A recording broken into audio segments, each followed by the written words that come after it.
Então, olá, estamos aqui para mais um podcast Ayurveda Escolha uma Vida Saudável, com a Andreia Oliveira. Olá, Andreia.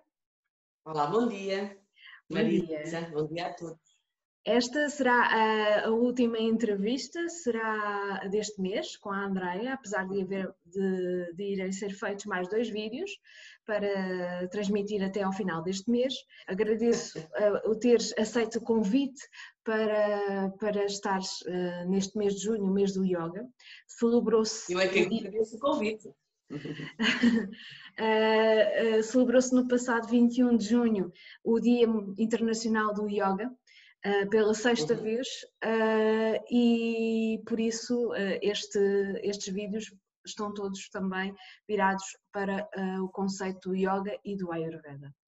E hoje falamos de um tema que é o Yoga e Ayurveda no combate à ansiedade, não é assim, Andreia? Exatamente. Hoje vamos falar um pouquinho da abordagem que a Ayurveda faz a esta perturbação que incomoda tanta gente, que atinge tanta gente, infelizmente, e cada vez mais nos tempos atuais. E sabendo que a Ayurveda, quando traça um plano terapêutico para questões deste distúrbio, implica sempre ou inclui sempre uma prática de yoga, e eu gostava de falar hoje nesta ligação mais íntima que nos pode ajudar muito no combate a esta perturbação. E então como é que esta sabedoria ancestral, juntamente com o yoga, pode ajudar a combater esta perturbação? Porque ela é cada vez mais comum, não é assim? Sim, infelizmente esta perturbação, infelizmente, mas acaba por ser natural. Esta perturbação é cada vez mais comum, acaba por ser natural se olharmos para o ritmo de vida que a maior parte das pessoas vai imprimindo, não é? Através da pressão social, da pressão familiar, da pressão pessoal até na conquista de determinados objetivos.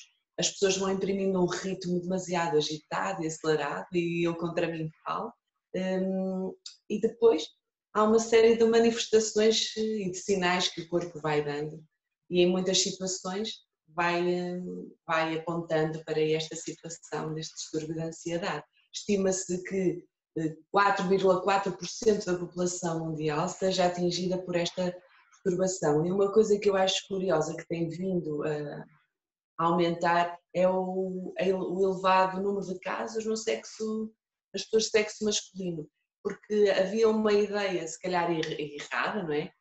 Que as pessoas mais afetadas seriam as mulheres, e talvez fosse verdade, mas também talvez porque os homens, por alguma vergonha, escondessem este desequilíbrio, esta patologia. Mas o que é certo é que agora vai aumentando os casos, eles vão se revelando, vão deixando cair a máscara e vão se revelando, e os homens também estão a ficar cada vez mais ansiosos, sim. E esta é uma perturbação tão limitante, com prejuízos tão grandes na vida das pessoas, não é?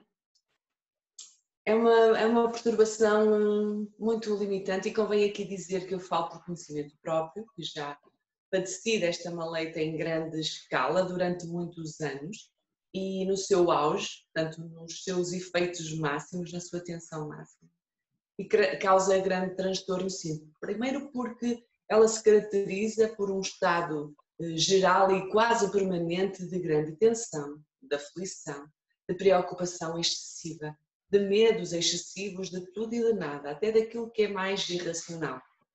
Depois, o problema, isto já é um problema, mas depois tudo se agrava quando há sintomatologia física.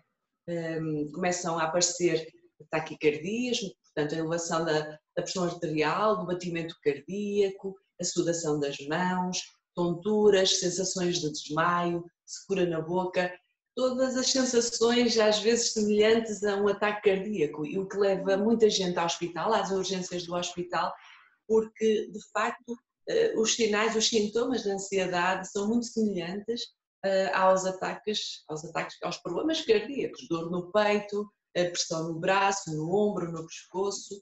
São sintomas muito fortes e muito desconfortáveis. Claro que depois isto pode piorar no sentido de, já é muito grave, mas pode piorar no sentido de se generalizar e de criar até fobias sociais, fobias mais em termos pessoais, o medo de estar consigo próprio, o medo de estar sozinho, foi o que aconteceu comigo. Pânico, ataques de pânico até, num patamar mais grave, mais elevado. Portanto, causa um desconforto, causa uma paralisia, uma prisão na vida das pessoas. Muito, muito grave, é mesmo muito grave. Gera um desconforto constante, muito, muito desagradável. De modo geral, nós não temos essa noção da gravidade desta perturbação, não é? Sabes-me apontar os motivos para que isto aconteça? Até porque a ansiedade não se vê às vezes nem se nota, não é? É verdade, como eu dizia há pouco, o que se passava com... O que eu acho que se podia passar com as pessoas, e conheço alguns casos assim, por isso é que falei dessa forma, com as pessoas do sexo masculino, muitas vezes por vergonha não querem admitir que estão a sentir medo, porque o medo é uma emoção que diminui as pessoas, não é? E os homens têm aquela atitude mais máscula, mais viril, mais forte, e não gostam às vezes de assumir que estão a padecer destas situações.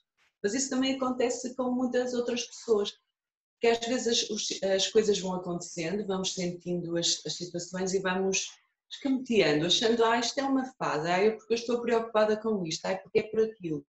Mas o que é certo é que se não ligarmos e vamos deixando acumular, as coisas vão se intensificando e vão causando muito desconforto. O que é que às vezes faz deixar cair esta máscara? É toda a sintomatologia física, como eu disse há pouco, porque é tão forte e tão semelhante às vezes um ataque de ansiedade a um ataque cardíaco, mesmo dito pelos médicos, que leva as pessoas às urgências, que leva as pessoas a querer parar um pouquinho aquela situação. Pronto, os motivos são vários, podemos apontar e cada um sabe dos seus e poderá até não saber desvendá-los todos, mas os motivos passam pela agitação da vida, como eu disse há pouco, cada vez maior. A sensação de falta de controle que a maior parte das pessoas tem hoje em dia, mas umas sabem lidar melhor com isso do que outras, não é?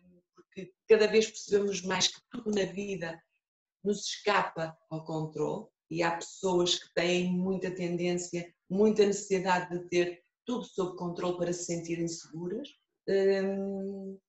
Pode ser uma questão genética, pode ser uma questão de biótipo, de constituição, não é? Vamos ver um bocadinho mais à frente que esta maleita, a ansiedade é um desequilíbrio típico de quem tem energia vata elevada, do biótipo das pessoas que têm uma constituição mais vata.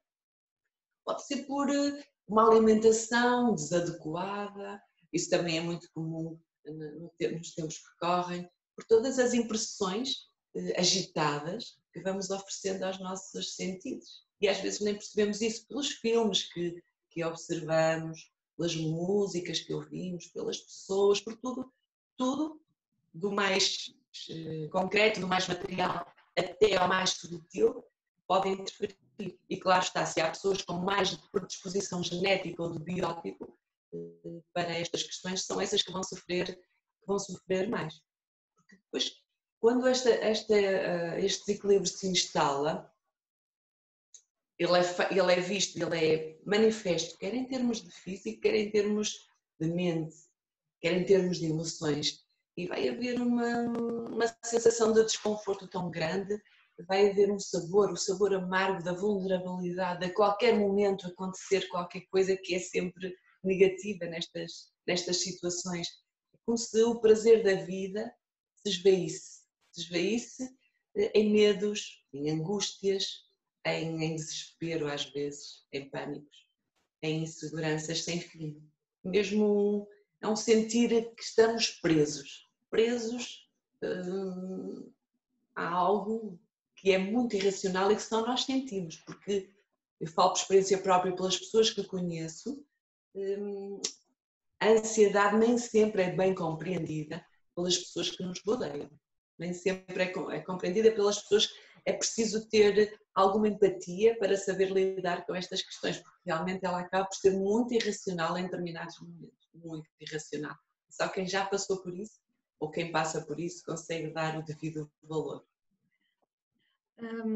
Quando falas dessa parte de ser compreendida pelos outros, eu tenho também constatado que isso é muito verdade. Portanto, as pessoas não percebem o que é estar ansioso e o que é essa sensação, todas essas sensações que descreveste, que são afetadas muito pelos fatores externos, são muito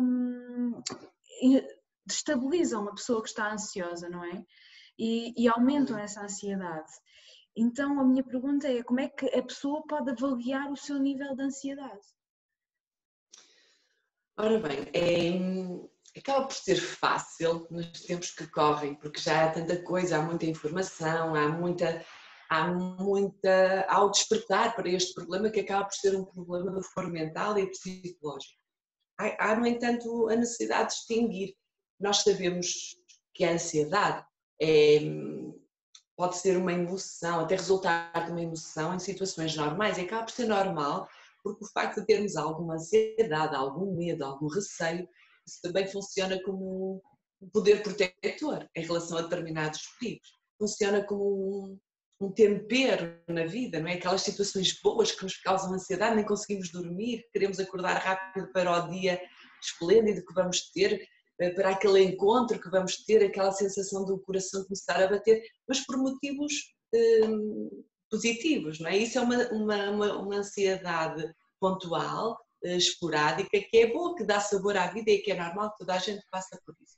Agora, quando isso deixa de ser a exceção em relação a determinados momentos e passa a ser a regra e passa a acontecer quando não há motivo algum para acontecer, não é? Quando nós começamos a ter medo, quando nós começamos a estar num estado de aflição constante, sem que haja um motivo aparente, um motivo consciente, isso normalmente é o que leva as pessoas a avaliar-se como: meu Deus, eu estou a ter ataques de ansiedade, eu sou ansiosa e eu preciso de fazer alguma coisa para mudar isso, porque a agitação mental é tremenda, o desconforto físico é grande.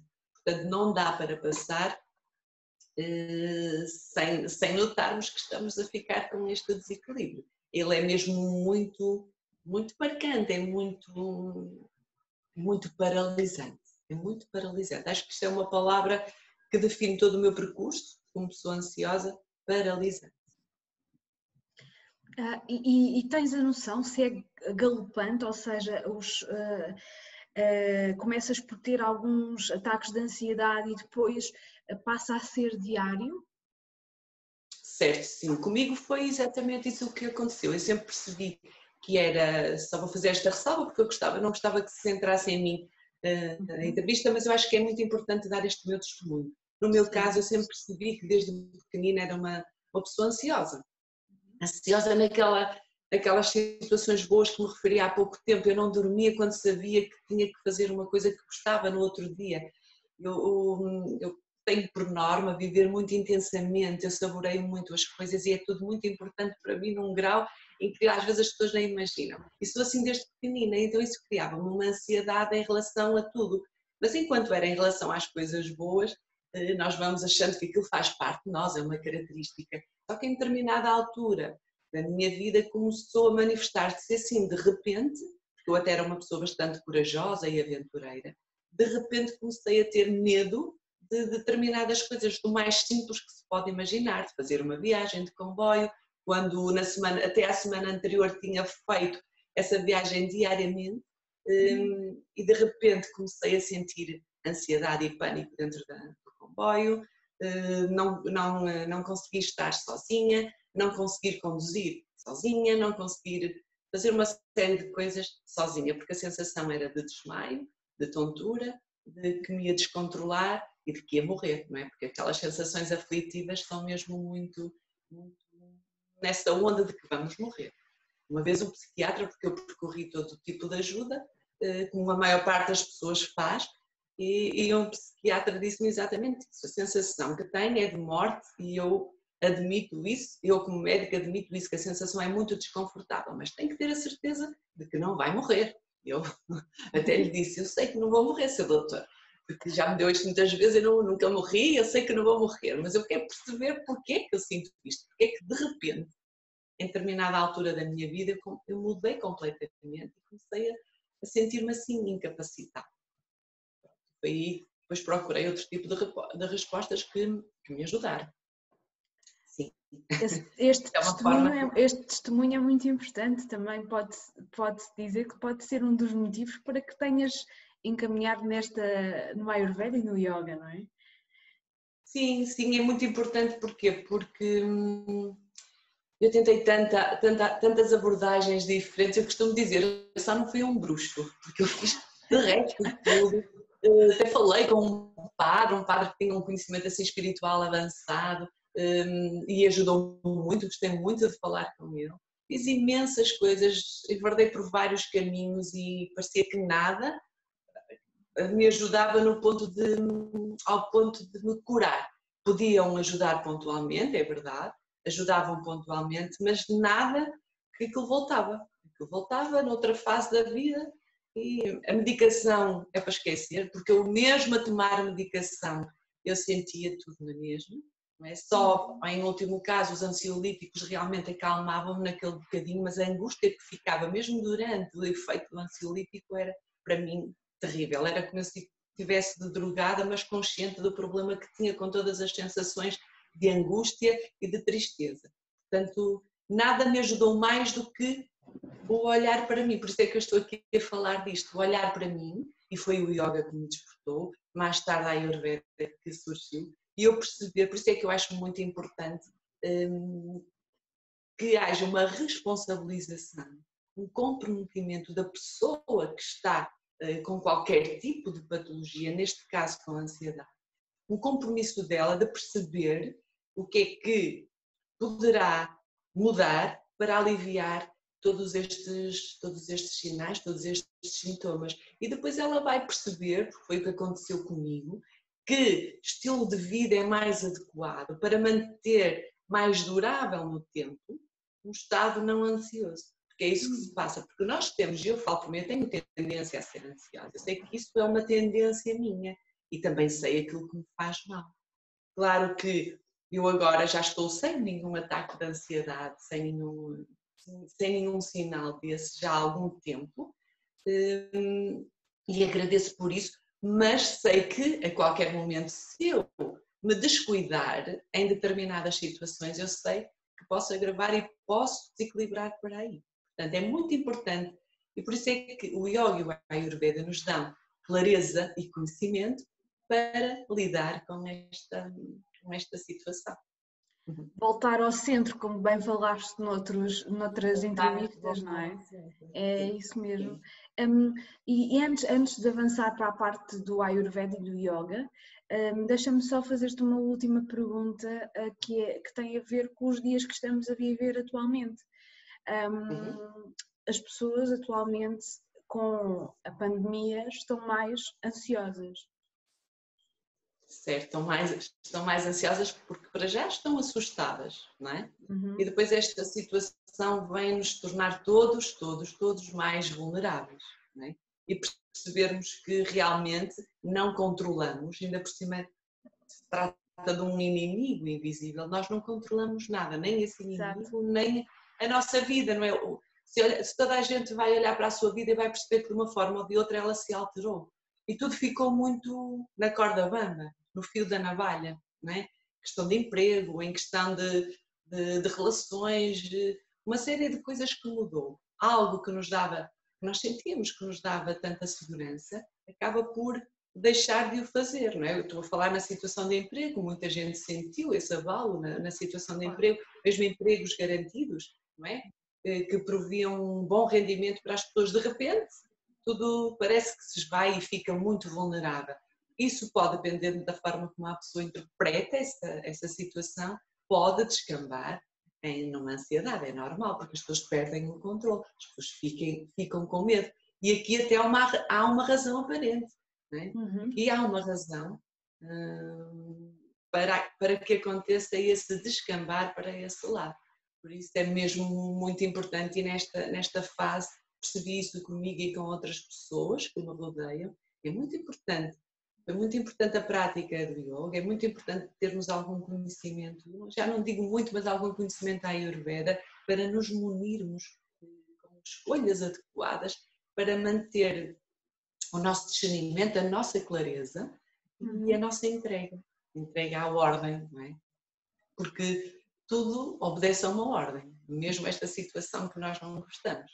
E às vezes temos que nos entregar porque as coisas são como são. É o sentir tranquilidade diante da turbulência. É esse estado que é mais forte que qualquer antidepressivo, que é mais forte do que qualquer ansiolítico. É esse estado interior porque vem de dentro, que vem de nós e não depende de nada nem de ninguém, que nos permite abraçar a vida tal como ela surge, que tantas vezes não é como nós queríamos.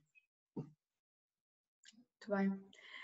E como é que o Ayurveda então aborda esta perturbação? Ora bem, o Ayurveda considera que a ansiedade é uma manifestação, não é?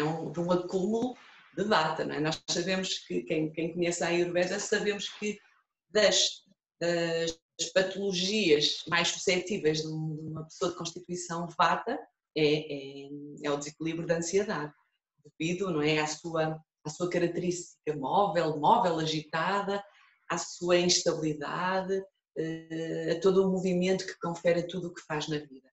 Portanto, é um desequilíbrio da energia vata, atenção, das pessoas que têm a energia vata mais predominante e de todas as outras que podem descambar nessa parte, não é? Portanto, tudo aquilo que a Ayurveda define como plano terapêutico para abraçar ou abordar a ansiedade vai no sentido de pacificar o dosha vata.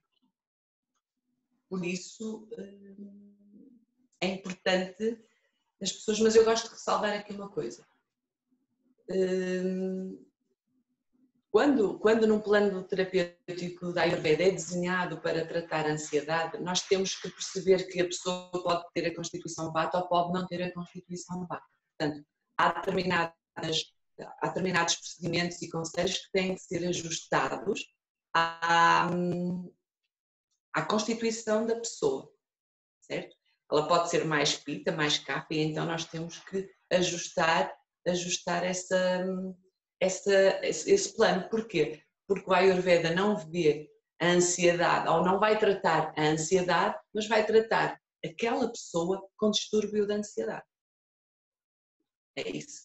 E os planos podem passar e passam, certamente, por uma dieta adequada. As pessoas às vezes ficam admiradas. Aquilo que eu como vai interferir? Não vai interferir, vai interferir. Espero no estado mental, como vimos no tema anterior, não é? Na tendência mental de sattva, rajas e tamas. É importante o alimento com que nutrimos o nosso corpo.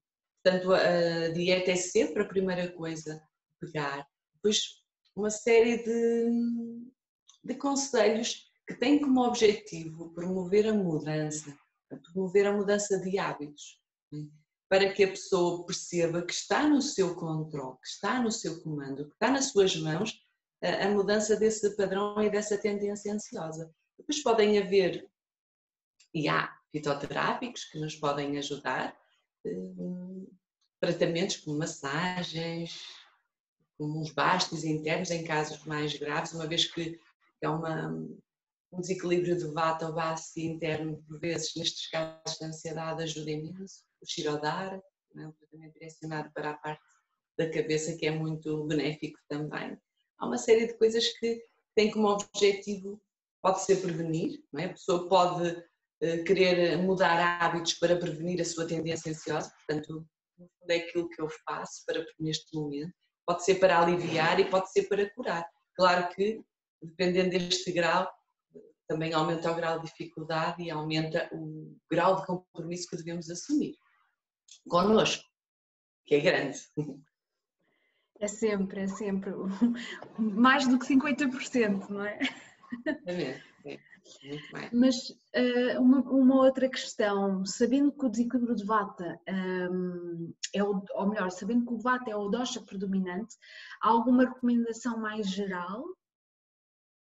Sim, sim, claro que sim. E quando nós estamos, atenção, porque quando nós estamos com um desequilíbrio muito forte da ansiedade, nós devemos dirigir, porque aquilo que devemos tratar primeiro é o desequilíbrio sempre, não é? Devemos dirigir toda a atenção para ali. Às vezes temos é que ter mais cuidado porque pode haver situações na pessoa, em termos de constituição ou de outro tipo de patologia, que pode nos levar a ter cuidado com as indicações que vamos ministrar. Mas há aquelas recomendações em termos de alimentação, por exemplo, privilegiar alimentos cozinhados, nunca aos crus para Vata, nunca aos crus numa situação de ansiedade, nunca aos frios, não é?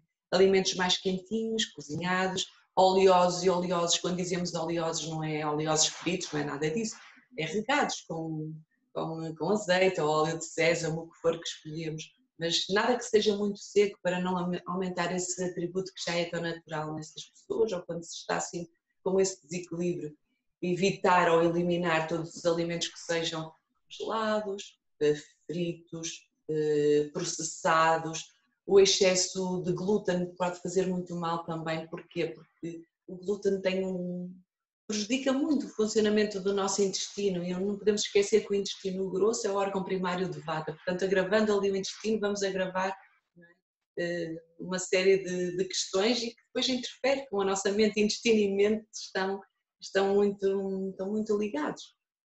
Optar, por exemplo, pelas frutas mais doces, preferir em termos de alimentos os sabores doce, salgado e ácido que são reconhecidos como ansiolíticos naturais. Depois podemos avançar ou sugerir, em alguns casos não é necessário, mas pode ser necessário sugerir fitoterápicos, bons fitoterápicos para Vata e para, neste caso de ansiedade, temos o ashwagandha, o brahmi, que é a centelha asiática, o jatamansi, o shankapuski, são plantas que nos podem ajudar a acalmar, que têm um efeito muito mais geral no nosso organismo, que vão por outros pontos também ajudar este dosha a equilibrar-se, mas que vão trazer tranquilidade à mente, mais equilíbrio para o sistema nervoso. E depois tudo o resto que pode ser assim muito mais subtil, por exemplo, termos atenção às cores que vestimos, aos ambientes onde vamos estar mais tempo, por exemplo, evitar ambientes que sejam muito confusos, com muito barulho, optar, por exemplo, por fazer umas massagens regulares, massagens à cabeça, massagens ao corpo com óleo de sésamo, com óleo de amêndoas. O Shirodhara era muito importante que toda a gente pudesse fazer, por exemplo, quando sofre desta moleita. Ervinhas usadas como chá para dormir, estou-me a lembrar, por exemplo, da passiflora, do alecrim, que são ervas que nos podem ajudar num chazinho, assim mais para o final do dia, ou para o fim da hora de deitar, pode-nos ajudar a acalmar e a dormir melhor, porque há muitos casos, e o meu caso era desses, a ansiedade manifestava-se essencialmente à noite. Portanto, e a ansiedade, um dos sintomas ou um dos sinais são as insónias, as pessoas não conseguem dormir. Uma série de... Claro que a prática de yoga, não podemos esquecer aqui, a prática de yoga é muito importante para manter a mente e o sistema nervoso equilibrado. Falamos no tema anterior que a prática de yoga ajuda-nos, ou é um veículo, um caminho para chegar a sattva, e sattva significa equilíbrio, harmonia, que é tudo. Portanto, quanto mais praticarmos, mais incrementamos este estado mental em nós. E este estado mental em nós vai ser uma grande força imune contra a ansiedade. Então, neste caso, o plano é muito completo e envolve toda uma rotina diária, é isso, Andréia? Exatamente. Há uma rotina diária que deve ser estabelecida como um compromisso. E depois Nesta rotina diária há que fazer perceber às pessoas que as coisas mais práticas, eles até podem entender, ai, vai tomar isto, vai tomar aquilo, vai fazer isto, vai fazer umas massagens, uns tratamentos, uns fitoterápicos, as pessoas até entendem. Mas fazê-las entender que aquilo que comem é muito importante. E fazê-las entender que está na subtileza também o segredo para o sucesso. E na subtileza eu falo por exemplo, na prática de yoga, na meditação, nos exercícios de respiração. É muito importante respirar bem, até porque quando se está com um ataque de ansiedade, a respiração altera-se devido à aceleração do ritmo cardíaco. É muito importante naquele momento nós termos esta ferramenta, que é a nossa respiração, e podemos tentar controlá-la. Eu ainda não tinha qualquer contacto com o yoga quando estas manifestações começaram a expressar-se em mim, e foi um dos psiquiatras que eu visitei muito, não é? Um psiquiatra que me aconselhou em casos de pânico, na altura era pânico mesmo, eu respirar bem, não é? Só que naquele momento, vou-vos dizer, era muito difícil respirar bem, muito difícil respirar bem, porque não havia como fazê-lo, não é? Porque o descontrole era tão grande que não dava para. Mas é uma ferramenta impressionante, o respirar bem. Portanto, um pranayama, e pegando agora no yoga, um pranayama, um exercício respiratório que podemos fazer regularmente. E atenção, regularmente. Não vamos pensar, vou fazer isto quando estiver em crise. Até porque em crise ninguém consegue fazer respirações muito longas, nem ninguém consegue muito menos fazer o Nadi Shodhana Pranayama, que era o que eu vou falar, o que eu aconselho como o grande promotor do equilíbrio. Não dá. Estamos em crise, a respirar mal, coração a bater, não conseguimos fazer este exercício. Mas fazê-lo como norma. Lá está. Trazer estas mudanças de hábitos na vida, incluir 5 minutos por dia, de manhã ao acordar, ou à noite, quando deitar, o que for melhor para a pessoa.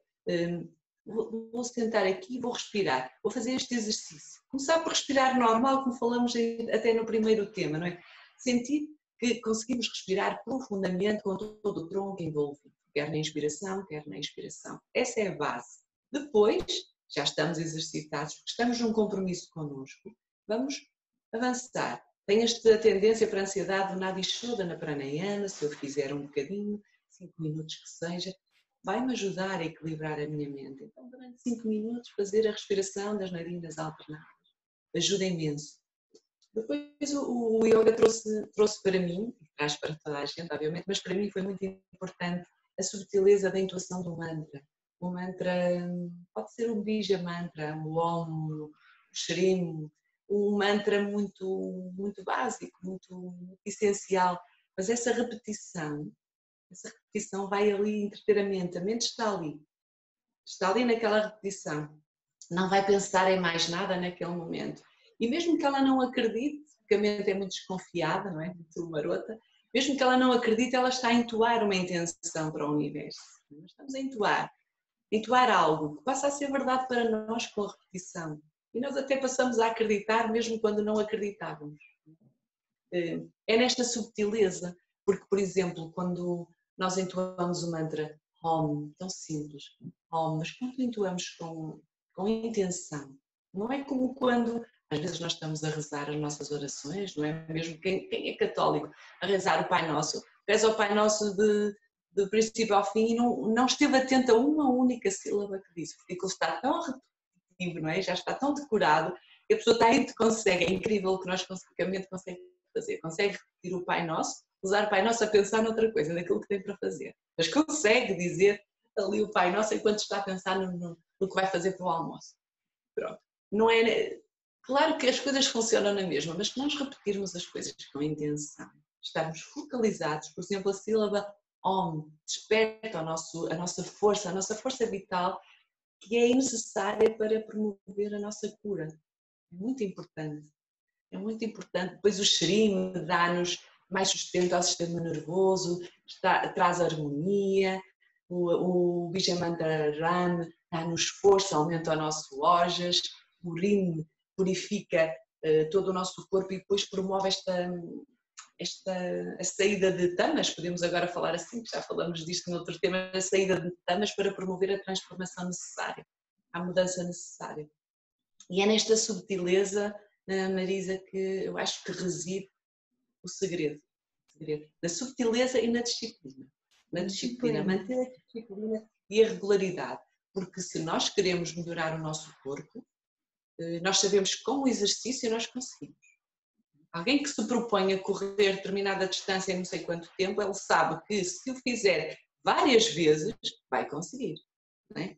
Portanto, se nós fizermos isto várias vezes, também vamos conseguir.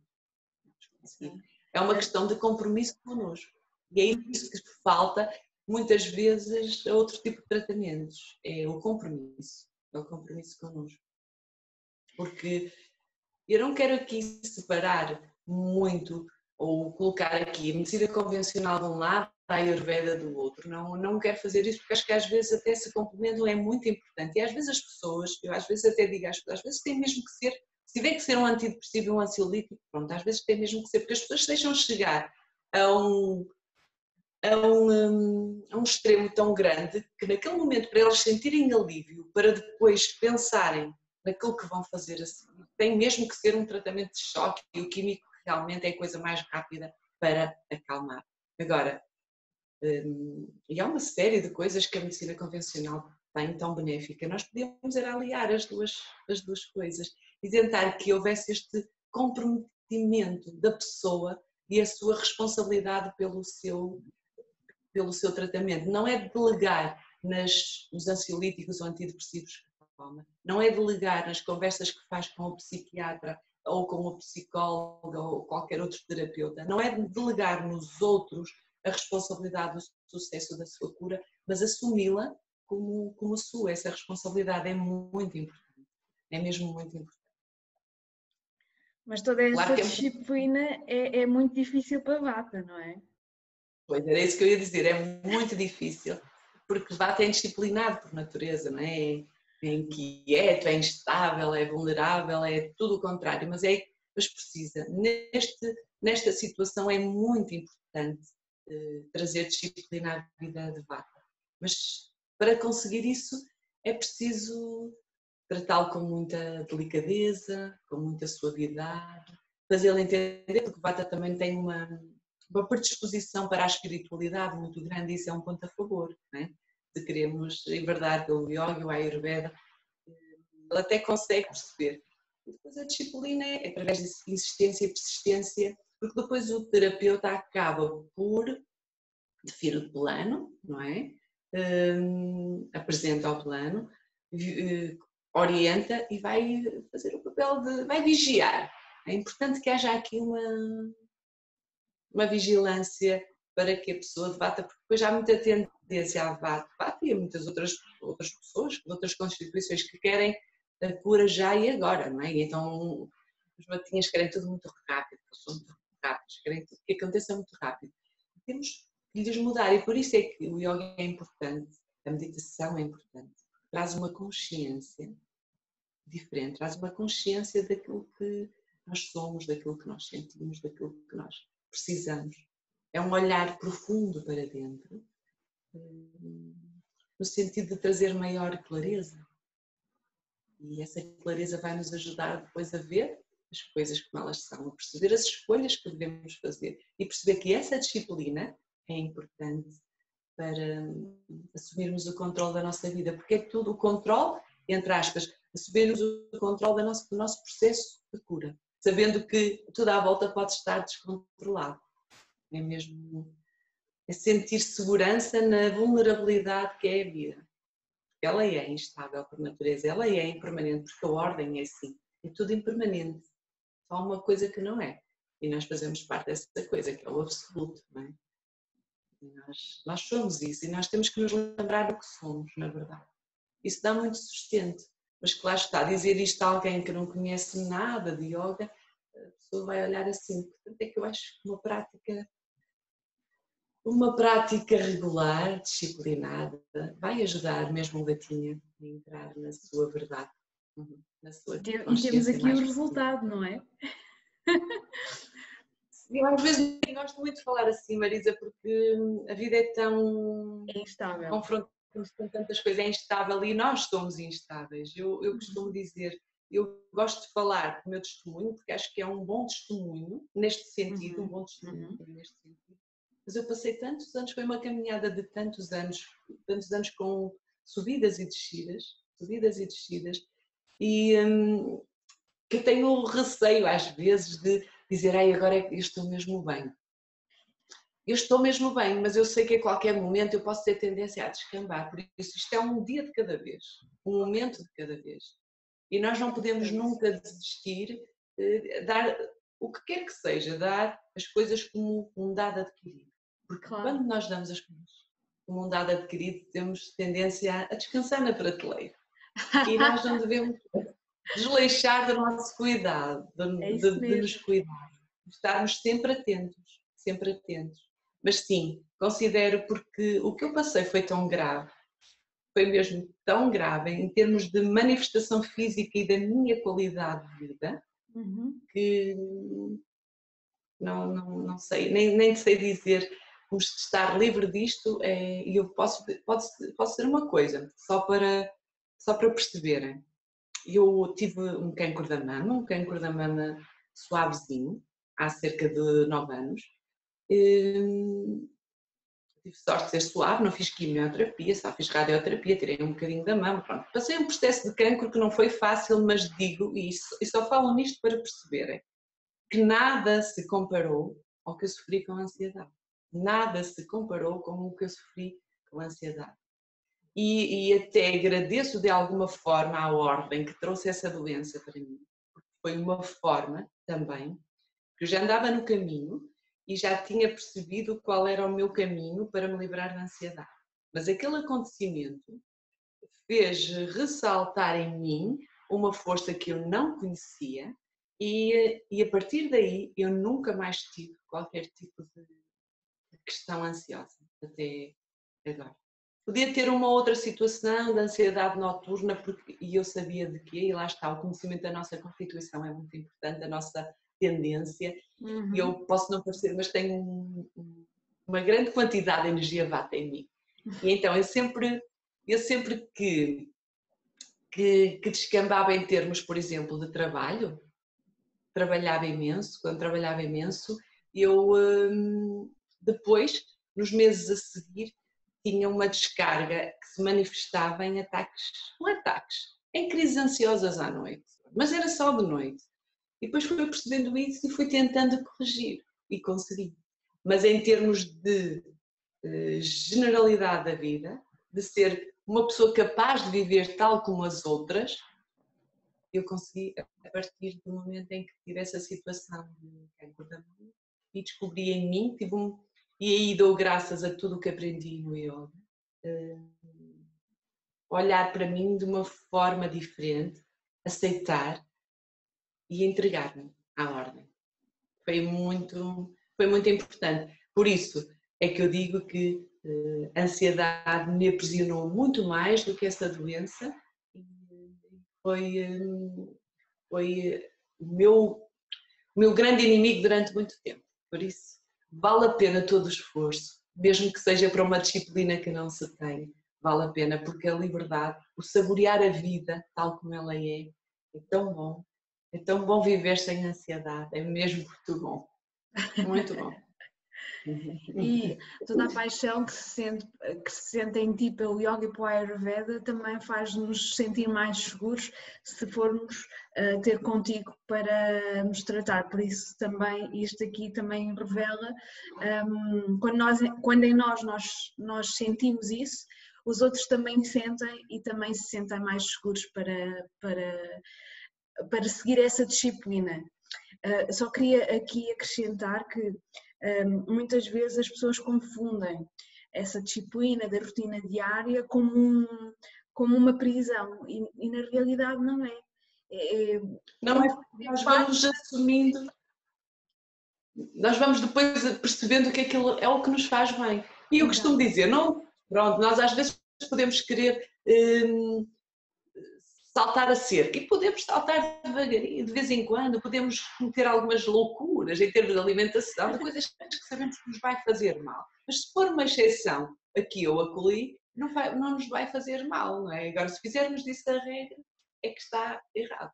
Nós temos que ter sempre, por isso é que eu acho que estes planos nos ajudam, ou tudo o que a Ayurveda nos prescreve, nos aconselha, ajuda-nos a seguir um caminho. Nós podemos desviar um bocadito aqui ou acolá, mas nós sabemos sempre qual é o caminho. É muito importante, não é?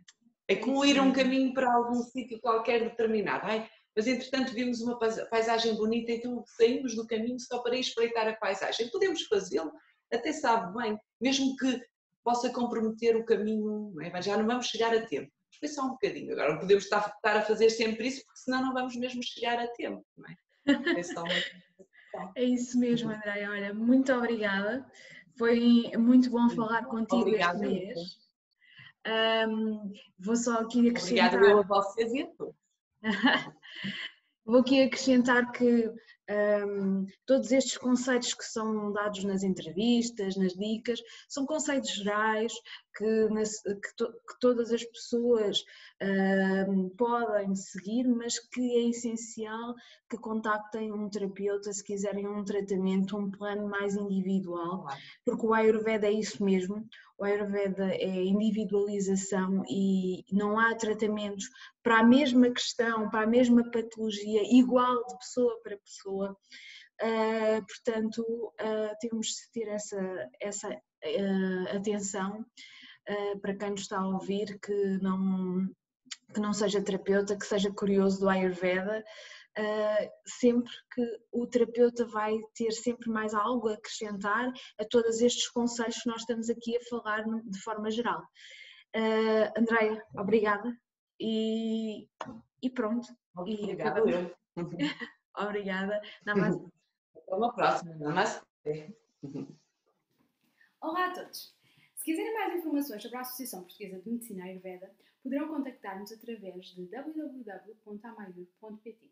No nosso site têm disponíveis todas as informações sobre os profissionais de Medicina Ayurveda ao longo do país, assim como das entidades formadoras reconhecidas para lecionar os cursos de terapeuta e de técnico de Medicina Ayurveda.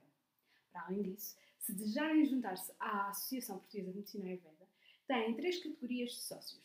A categoria de sócio profissional, que pretende defender os profissionais da Ayurveda em Portugal, assim como a categoria de formando, que são todos os associados que estão em formação, e a categoria de amigo, para aqueles que gostam do Ayurveda e que querem que ele cresça em Portugal. Para além disso, também podem adquirir alguns dos produtos disponíveis na associação. Muito obrigada por assistirem ao podcast e continuem a ver.